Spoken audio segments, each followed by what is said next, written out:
Hi friends, welcome to SPK English Academy. I am Sharan Basappa, working in Government Adarsh Vidyalaya, Basan Bagavadi, Vijaypura district. In today's class, I am going to discuss how to change direct into indirect speech in interrogative sentence. So if you haven't subscribed to my channel, you have to subscribe now and like the videos and share as possible as others. So while changing direct into indirect speech in interrogative sentence, we have to keep some points in our mind. Some changes will happen here if you compare to assertive sentence. See the first change. What is the first change? Reporting verbs say or tell are changed into ask, inquire. ಅಂದ್ರೆ assertive sentence ಅಲ್ಲಿ reporting verb ಆಗಿ ಬಳಸ್ತಕ್ಕಂಥ ಸೇ ಮತ್ತು tell ಇದೆವಲ್ಲ ಇವುಗಳ ಬದಲಾಗಿ ನಾವು interrogative sentence ಅಲ್ಲಿ reporting verb ಆಗಿ ಅಂದ್ರೆ ಇಂಡೈರೆಕ್ಟ್ ಸ್ಪೀಚ್ ಅಲ್ಲಿ ರಿಪೋರ್ಟಿಂಗ್ ವರ್ಬ್ ಆಗಿ ಆಸ್ಕ್ ಆಸ್ಕ್ ಅಥವಾ ಎನ್ಕ್ವೈರ್ ವರ್ಬ್ ಗಳನ್ನ ಬಳಸಬೇಕು. ನಾವಲ್ಲಿ ಅಸರ್ಟಿವ್ ಸೆಂಟೆನ್ಸ್ ಅಲ್ಲಿ ಸೇ ಅಂದ್ರೆ ಸೆಡ್ ಅಥವಾ ಟೋಲ್ಡ್ ಅಂತಕ್ಕಂಥ ರಿಪೋರ್ಟಿಂಗ್ ವರ್ಬ್ ಗಳನ್ನ ಬಳಸ್ತಿದ್ವಿ. ಅದ್ರ ಬದಲಾಗಿ ಇಲ್ಲಿ ಆಸ್ಕ್ ಅಥವಾ ಎನ್ಕ್ವೈರಿಗಳನ್ನ ಬಳಸಬೇಕು. ಯಾಕಂದ್ರೆ ಇದು ಇಂಟರಾಗೇಟಿವ್ ಸೆಂಟೆನ್ಸ್ ಆಗಿದೆ, ಕ್ವಶನ್ ಆಗಿರೋದ್ರಿಂದ ಇಲ್ಲಿ ಆಸ್ಕ್ ಅಥವಾ ಎನ್ಕ್ವೈರಿನ ಬಳಸಬೇಕು. ಅದು ಇನ್ಕ್ವೈರಿ ಮಾಡೋದಿದೆ ಎನ್ಕ್ವೈರಿ ಅಂತ ಬಳಸಬೇಕು, ಆಸ್ಕ್ ಬಳಸೋದಿದ್ರೆ ಆಸ್ಕ್ ಅಂತ ಬಳಸಬೇಕು. ಇದು ಒಂದು ಚೇಂಜ್. ಇನ್ನು ನೆಕ್ಸ್ಟ್ ಚೇಂಜ್ ಎರಡನೇದಾಗಿ the second is the reporting verb and reported speech are joined with if or whether in an yes or no question. So, in assertive sentence, we use the conjunction that for joining reporting verb and reported speeches. But here in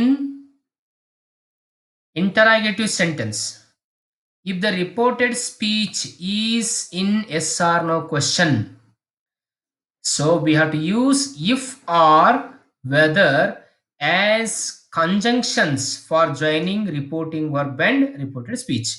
ನೋಡಿ ಇಲ್ಲಿ ನಾವು assertive sentence ಅಲ್ಲಿ reporting verb ಮತ್ತು reported speech ಗಳನ್ನ ಎರಡನ್ನೂ ಸೇರಿಸಿ ನಾವು ಅದನ್ನ ಇಂಡೈರೆಕ್ಟ್ ಮಾಡಬೇಕಾದ್ರೆ ಅಲ್ಲಿ ದ್ಯಾಟ್ ಅಂತಕ್ಕಂಥ ಕಂಜಂಕ್ಷನ್ ಅನ್ನ ಬಳಸ್ತೇವೆ. ಆದ್ರೆ ಇಂಟರಾಗೇಟಿವ್ ಸೆಂಟೆನ್ಸ್ ಅಲ್ಲಿ ವಿಶೇಷವಾಗಿ ಎಸ್ ಆರ್ ನೋ ಕ್ವಶನ್ ಕೊಟ್ಟಿರುವಂತ ರಿಪೋರ್ಟೆಡ್ ಸ್ಪೀಚ್ ಏನಾದರೂ ಎಸ್ ಆರ್ ನೋ ಕ್ವಶನ್ ಆಗಿದ್ರೆ ಅಲ್ಲಿ ನಾವು ಇಫ್ ಆರ್ ವೆದರ್ ಅಂತಕ್ಕಂಥ ಕಂಜಂಕ್ಷನ್ ಗಳನ್ನ ಬಳಸಿ ನಾವು ಅದನ್ನ ಇಂಡೈರೆಕ್ಟ್ ಸ್ಪೀಚ್ ಆಗಿ ಪರಿವರ್ತನೆಯನ್ನ ಮಾಡಬೇಕು. ನೀವು ಇಫ್ ಆದ್ರೂ ಬಳಸಿ ಅಥವಾ ವೆದರ್ ಆದ್ರೂ ಬಳಸಿ, ಎರಡೂ ಸರಿ, ಎರಡರಲ್ಲಿ ಯಾವ್ದಾದ್ರೂ ಬಳಸಬೇಕು.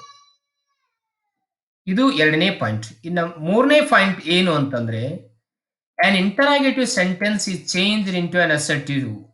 See, when we have to change direct into indirect speech in interrogative sentence, we have to change the nature of the sentence. So the nature of the sentence is interrogative in interrogative sentence. So we have to change that interrogative sentence into assertive sentence.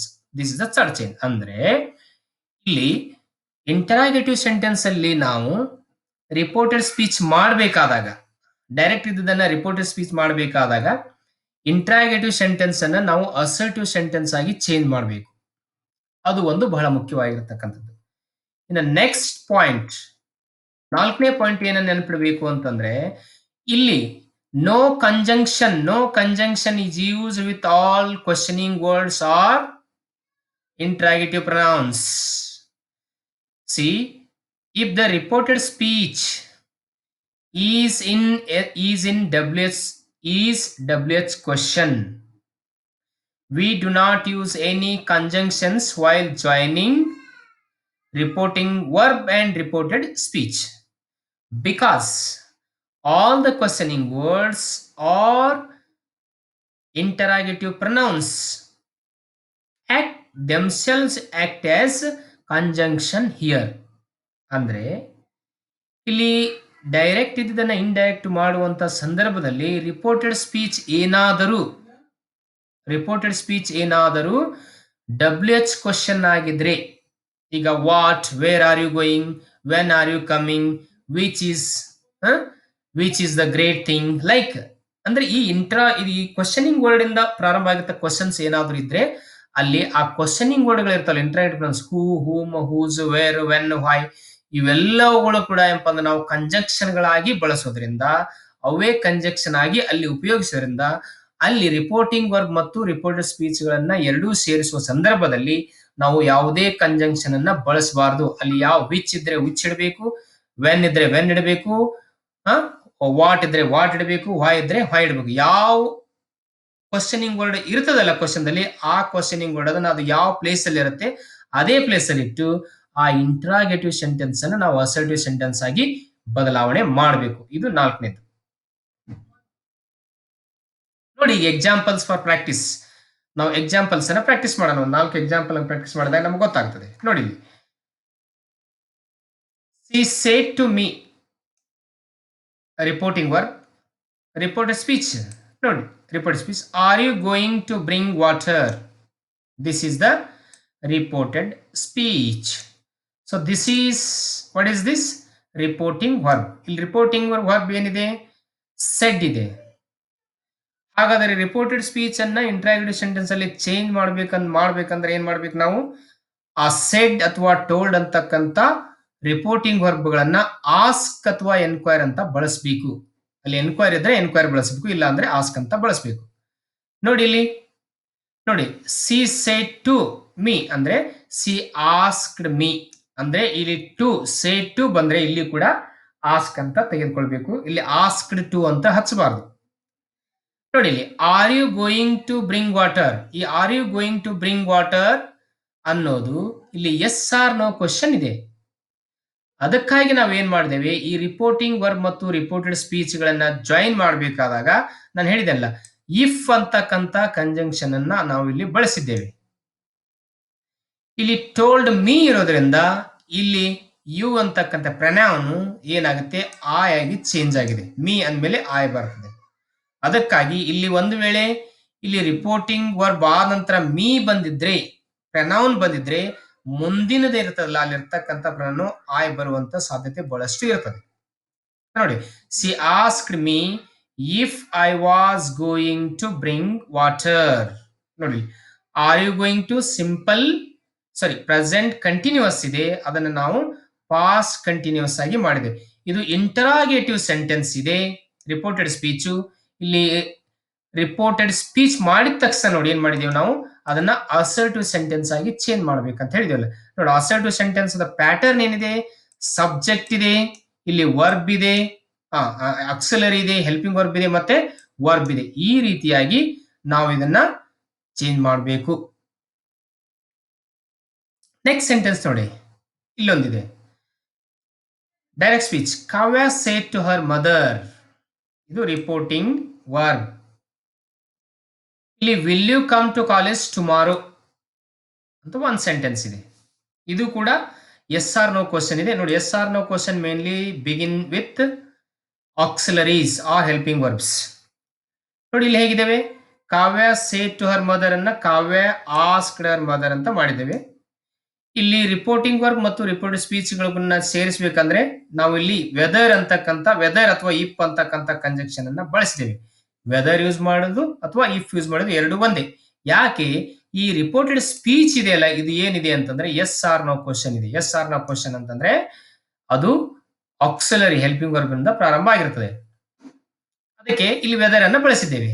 ಅದಕ್ಕೆ ನೋಡಿ ಹೋಗೋರ್ ಯಾರು mother ಅಂದ್ರಿಂದ ಇಲ್ಲಿ female ಇರೋದ್ರಿಂದ you ಇದ್ದಿದ್ದನ್ನ pronoun C ಮಾಡಿದ್ದೇವೆ. Mother ಹೋಗೋರು C will ಇದ್ದಿದ್ದನ್ನ ಇಲ್ಲಿ ವುಡ್ ಅಂತ ಚೇಂಜ್ ಮಾಡಿದ್ದೇವೆ. ಹಾಗೆ ಕಮ್ ಇಲ್ಲಿ ವುಡ್ ಬಂದ ವಿಲ್ ಬರ್ಲಿ ವುಡ್ ಬರ್ಲಿ ಇದು ವರ್ಬ್ ಮಾತ್ರ ಬೇರೆ ಇನ್ಫಿನಿಟಿವ್ ಇರ್ತದೆ, ಫಸ್ಟ್ ವರ್ಬ್ ಇರುತ್ತದೆ. ಅದಕ್ಕೆ ಟು ದ ಕಾಲೇಜ್ ಸೇಮ್ ಇದೆ. ಇದು ನೆಕ್ಸ್ಟ್ ಡೇ ಹೇಗ್ ಬಂತು ಅಂತಂದ್ರೆ ಇಲ್ಲಿ ಟುಮಾರೋ ಇದೆಯಲ್ಲ, ಎಡ್ವರ್ಬಿಲ್ಸ್ ಆಫ್ ಟೈಮ್ ಇದೆಯಲ್ಲ, ಇದು ಟುಮಾರೋ ಇದ್ದಿದ್ದು ಡೈರೆಕ್ಟ್ ಅಲ್ಲಿ ಇದ್ರೆ ಅದು ಇಂಡೈರೆಕ್ಟ್ ಅಲ್ಲಿ ಅಥವಾ ರಿಪೋರ್ಟೆಡ್ ಸ್ಪೀಚ್ ಅಲ್ಲಿ ದ ನೆಕ್ಸ್ಟ್ ಡೇ ಅಂತ ಚೇಂಜ್ ಮಾಡಬೇಕು. ನಾ ರೂಲ್ಸ್ ಹೇಳುವಾಗ ಹೇಳಿದ್ದೇನೆ. ಮತ್ತು ಅಥವಾ ದ ನೆಕ್ಸ್ಟ್ ಡೇ ಅಥವಾ ದ ಫಾಲೋವಿಂಗ್ ಡೇ ಅಂತ ಅದನ್ನ ಚೇಂಜ್ ಮಾಡಬೇಕು. ಅದು ಅಲ್ಲಿ ಟುಮಾರೋ ಇದ್ದಿದ್ದು ಇಲ್ಲಿ reported speech the next day ಆಗಿದೆ. ನೆಕ್ಸ್ಟ್ ಎಕ್ಸಾಂಪಲ್, ನಾವು ಹಿಂದೆ ಮಾಡಿ ಈ ಎರಡು ಎಕ್ಸಾಂಪಲ್ ಗಳಲ್ಲಿ ಹೇಗಿದ್ದು ಅಂತಂದ್ರೆ ಅವೆಲ್ಲ ಎಸ್ ಆರ್ ನೋ ಕ್ವಶನ್ ದಲ್ಲಿ ಇರ್ತಕ್ಕಂಥ ಎಕ್ಸಾಂಪಲ್. ಬಟ್ ಈ ಎಕ್ಸಾಂಪಲ್ ಹೇಗಿದೆ ನೋಡಿ, ಇದು ಡಬ್ಲ್ಯೂ ಎಚ್ ಕ್ವಶನ್ ಇದೆ. ಆದ್ರೆ ಇಲ್ಲಿ ಏನ್ ಮಾಡ್ಬೇಕು ನೋಡಿ. ದಿಸ್ ಈಸ್ ರಿಪೋರ್ಟಿಂಗ್ ವರ್ಬ್ ಇದೆ, ಇದು ರಿಪೋರ್ಟೆಡ್ ಸ್ಪೀಚ್ ಇದೆ. ಈ ಕಡೆ ಇದು ರಿಪೋರ್ಟೆಡ್ ಸ್ಪೀಚ್ ಇದೆ, ದಿಸ್ ಈಸ್ ರಿಪೋರ್ಟಿಂಗ್ ವರ್ಬ್. ನೋಡಿ ಹೆಂಗ್ ಮಾಡ್ಬೇಕು, ಟ್ರೈ ಮಾಡಿ. Mother said to her son, said to ಇದ್ರೆ ಏನ್ ಮಾಡ್ಬೇಕು, ಇಲ್ಲಿ ಕ್ವಶನ್ ಇದೆ. ಮದರ್ ಆಸ್ಕ್ಡ್ ಹರ್ ಸನ್, ಹೌದಾ. ಈ ರಿಪೋರ್ಟಿಂಗ್ ವರ್ಬ್ ಅನ್ನ ಸೇರಿಸಬೇಕಾದ್ರೆ ನಾವು ಇಲ್ಲಿ ಇಫ್ ಆರ್ ವೆದರ್ ಅನ್ನ ಎಲ್ಲಿ ಬಳಸ್ತಿದ್ದೀವಿ, ಎಸ್ ಆರ್ ನೋ ಕ್ವಶನ್ ಇದ್ರೆ ಮಾತ್ರ ಬಳಸ್ತೀವಿ. ಆದ್ರೆ ಇಲ್ಲಿರ್ತಕ್ಕಂಥ ರಿಪೋರ್ಟೆಡ್ ಸ್ಪೀಚ್ ಏನಿದೆಯಲ್ಲ, ಇದು ಡಬ್ಲ್ಯೂ ಎಚ್ ಕ್ವಶನ್ ಇದೆ, ಇದು ಎಸ್ ಆರ್ ನೋ ಕ್ವಶನ್ ಇಲ್ಲ. ಅದಕ್ಕಾಗಿ ಡಬ್ಲ್ಯೂ ಎಚ್ ರಿಪೋರ್ಟೆಡ್ ಸ್ಪೀಚ್ ಏನಾದರೂ ಡಬ್ಲ್ಯೂ ಎಚ್ ಕ್ವಶನ್ ಇದ್ರೆ ಅಲ್ಲಿ ಯಾವುದೇ ಕಂಜಂಕ್ಷನ್ ಅನ್ನ ಬಳಸದೆ ಅಲ್ಲಿರ್ತಕ್ಕಂಥ ಕ್ವಶನಿಂಗ್ ವರ್ಡ್ ಅನ್ನ ಕಂಜಂಕ್ಷನ್ ಆಗಿ ಬಳಸಬೇಕು ನಾವು. ಇಲ್ಲಿ ವೈ ಇದೆ, ಆ ವೈ ಇದ್ದನ್ನ ಎಲ್ಲಿದ್ದು ಅಲ್ಲೇ ಇಡಬೇಕು. ಬಟ್ ಇಲ್ಲಿ ಏನದಿಲ್ಲ, ಈ ಸೇಟ್ ಇದ್ದನ್ನ ಆಸ್ಕ್ ಅಂತ ಮಾಡಬೇಕು. ನೋಡಿ ಇಲ್ಲಿ ಮದರ್ ಆಸ್ಕ್ಡ್, ನೋಡಿ ಸೇಟ್ ಬದಲಾಗಿ ಆಸ್ಕ್, ಮದರ್ ಆಸ್ಕ್ಡ್ ಹರ್ ಸನ್. ನೋಡಿ ಇಲ್ಲಿ ಈ ವೈ ಅಂತಕ್ಕಂಥ ಡಬ್ಲ್ಯೂ ಎಚ್ ವರ್ಡ್ ಎಲ್ಲಿ ಯಾವ ಪ್ಲೇಸ್ ಇತ್ತಲ್ಲ ಅದೇ ಪ್ಲೇಸ್ ಅಲ್ಲಿ ಇಟ್ಟಿದ್ದೇವೆ ವೈ. ಇಲ್ಲಿ ಕೂಡ ಇದನ್ನ ಇದು ಪ್ರೆಸೆಂಟ್ ಪರ್ಫೆಕ್ಟ್ ಇದೆ, ಅದನ್ನ ನಾವೇನ್ ಮಾಡಬೇಕು, ಪಾಸ್ಟ್ ಪರ್ಫೆಕ್ಟ್. ಇಲ್ಲಿ ಹ್ಯಾವ್ ಇದ್ದನ್ನ ಹ್ಯಾಡ್ ಮಾಡಬೇಕು, ಯು ಇದ್ದಲ್ಲಿ ಪ್ರನೌನ್ ಆಗಿ ಚೇಂಜ್ ಆಗಿ ಹಿ ಆಗ್ತದೆ, ಸನ್ ಇದ್ದಿದ್ದರಿಂದ ಮುಂದಿನ ಹೀಗಿದೆ ಹಾಗೆ. ನೋಡಿ ನೆನ್ಪಿಡ್ಬೇಕು, ಎಸ್ ಆರ್ ನೋ ಕ್ವಶನ್ ಇದ್ದಾಗ ಮಾತ್ರ if or whether conjunction use ಮಾಡ್ತಿದೀವಿ. ಡಬ್ಲ್ಯೂ ಎಚ್ ಕ್ವಶನ್ ಇರೋದ್ರಿಂದ ಆ ಹಾಯ್ ಅನ್ನ ನಾವು ಕಂಜಂಕ್ಷನ್ ಆಗಿ ಬಳಸ್ಕೋತೀವಿ. ಅದಕ್ಕೆ ನೋಡಿ ಇಲ್ಲಿ ಇಂಟ್ರಾಗೇಟಿವ್ ಸೆಂಟೆನ್ಸ್ ಇರತಕ್ಕಂತ ಈ ರಿಪೋರ್ಟೆಡ್ ಸ್ಪೀಚ್ ಅನ್ನ ನಾವು ಏನ್ ಮಾಡಿದ್ದೇವೆ ಇಲ್ಲಿ ಅಂತಂದ್ರೆ ಅಸರ್ಟಿವ್ ಸೆಂಟೆನ್ಸ್ ಆಗಿ ಬದಲಾವಣೆ. ಅಸರ್ಟಿವ್ ಸೆಂಟೆನ್ಸ್ ಪ್ಯಾಟರ್ನ್ ಏನು ನೋಡು, ಸಬ್ಜೆಕ್ಟ್ ಹಿ ಇದೆ, ಕಂಜಂಕ್ಷನ್ ವಾಯ್ ಕಂಜಂಕ್ಷನ್ ಆಗಿದೆ, ಸಬ್ಜೆಕ್ಟ್ ಹಿ ಇದೆ, ಇಲ್ಲಿ ಆಕ್ಸಿಲರಿ ಹ್ಯಾಡ್ ಇದೆ, ಕಮ್ ಅನ್ನೋದು ಏನಾಗಿದೆ ಇಲ್ಲಿ ಮೇನ್ ವರ್ಬ್ ಆಗಿದೆ.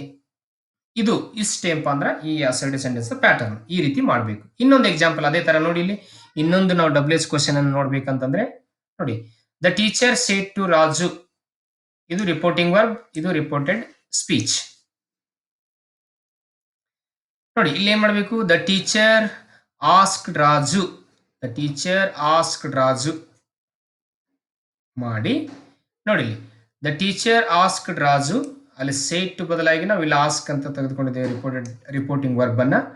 ಇಲ್ಲಿ ವೈ ಅಂತಕ್ಕಂಥದ್ದು ಇಲ್ಲಿ ಕ್ವಶನಿಂಗ್ ವರ್ಡ್ ಇದೆ, ಆ ಕ್ವಶನಿಂಗ್ ವರ್ಡ್ ಅನ್ನ ನಾವು ಕಂಜಂಕ್ಷನ್ ಆಗಿ ಯಾವ ಪ್ಲೇಸ್ ಇದೆ ಅದೇ ಪ್ಲೇಸ್ ಅಲ್ಲಿ ನಾವು ಬಳಸ್ಕೊಂಡಿದ್ದೇವೆ.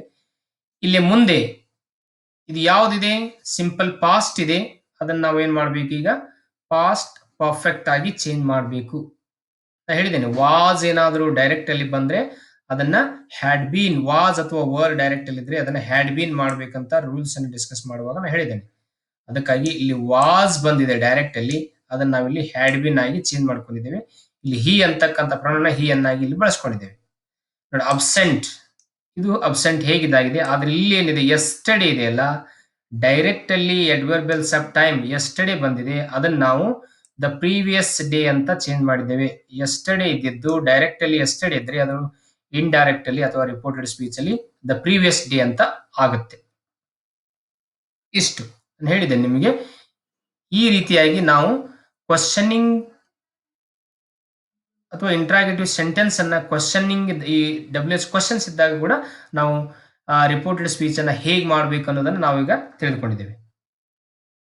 ನೋಡಿ ಇನ್ನೊಂದೆರಡು ಎಕ್ಸಾಂಪಲ್ ಅನ್ನು ನೋಡೋಣ. ಇಲ್ಲಿ ಐ ಸೇಡ್ ಟು ಕಮಲಾ, ಇಲ್ಲಿ ನೋಡಿ ಇದು ಕೂಡ ಏನಿದೆ ಅಂತಂದ್ರೆ ಎಸ್ ಆರ್ ನೋ ಕ್ವಶನ್ ಇದೆ. ಇದು ನೋಡಿ ಐ ಸೇಡ್ ಟು ಕಮಲಾ ಅಂದ್ರೆ ಐ ಸೇಡ್ ಟು ಬಂದ್ರೆ ಆಸ್ಕ್ಡ್ ಅಂತ ತಗೋಬೇಕು. ಇಲ್ಲಿ ನೋಡಿ ಹೇಗ್ ಮಾಡಿದ್ದೇವೆ ಅಂತ ನೋಡಿ, ಐ ಆಸ್ಕ್ಡ್ ಕಮಲಾ, ಇಲ್ಲಿ ಇಫ್ ತಗೊಂಡಿದ್ದೇವೆ. ಮತ್ತೆ ಯಾಕೆ, ಇದು ಎಸ್ ಆರ್ ನೋ ಕ್ವಶನ್ ಇದೆ, ಈ ಕೊಟ್ಟಿರ್ತಕ್ಕಂಥ reported speech yes or no question ಇರೋದ್ರಿಂದ ಇಲ್ಲಿ ಇಫ್ ತಗೊಳ್ಕೊಂಡಿದ್ದೇವೆ.